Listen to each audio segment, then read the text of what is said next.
In this video, we will determine which orbitals are overlapping to create the bonds in the following molecule. Our first bond, labeled A, is a single bond between our hydrogen and carbon all the way to the left side of the molecule. Our hydrogen only has one orbital, the s orbital, so that's what it uses to form this sigma bond between the carbon and the hydrogen.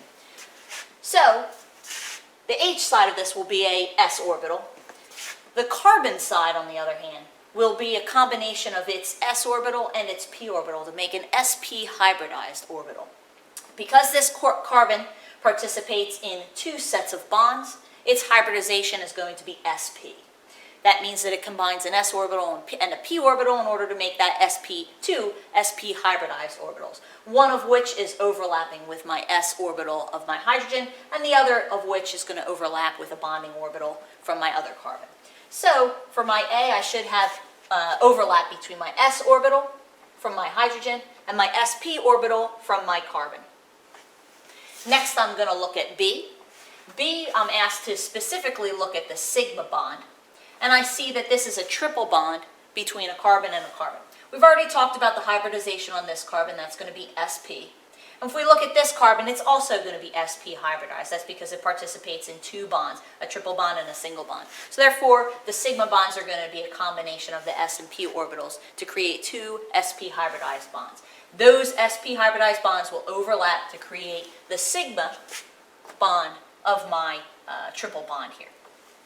I will also have two additional p orbitals left over. Those are what's going to overlap between these two carbons to create my pi bond. So if I wanted to figure out what my pi bond character would be, both of my pi bonds would be an overlap of a p orbital and a p orbital for each of those bonds. This set of electrons as well as the third set of electrons. Next, let's look at our bond that's labeled C. This is another single bond, but now it's between a carbon and a nitrogen. The hybridization on this carbon is going to be sp, and the hybridization on my nitrogen is going to be sp2, because I've got three total bonds.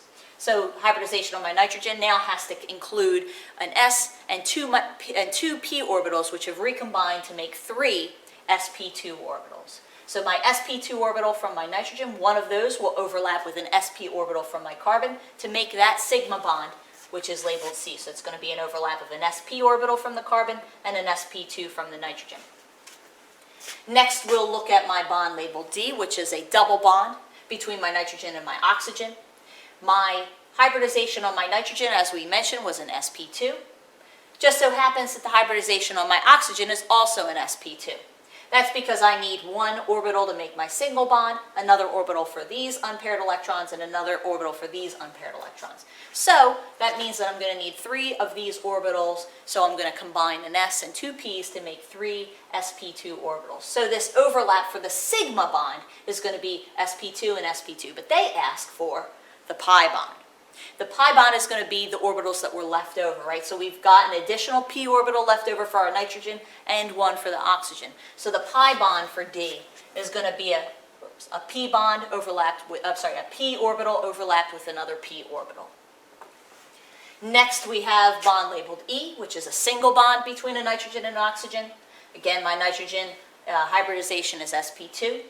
My oxygen is in this case hybridized sp3, so I've got 4 orbitals recombining to make 4 sp3 orbitals. My sp2 orbital from the nitrogen overlaps with my sp3, one of my sp3 orbitals from my oxygen to make that single bond. Next, let's move to F. F is a double bond between my sulfur and my oxygen. Again, my oxygen is going to be, just like this oxygen, an sp2. My sulfur is going to be sp3. So the sigma bond character of my sulfur-oxygen double bond is going to be an overlap of the sp3 from my sulfur and the sp2 from the oxygen. They ask specifically about the pi bond. The pi bond is going to be an overlap of what's left for my sulfur, which is going to be a d orbital. So a d orbital overlapping with one of the p orbitals from my oxygen, the leftover orbital from my oxygen, the leftover p orbital, the one that was not participating in a hybridized orbital. Next, we'll look at the bond labeled G. This is a single bond between my sulfur and my carbon. Sulfur is sp3 hybridized again, so I'll have sp3 hybrid orbital overlapping with my sp3 hybridized orbital from carbon, so it'll be sp3 overlapping with sp3 to make my single bond labeled G.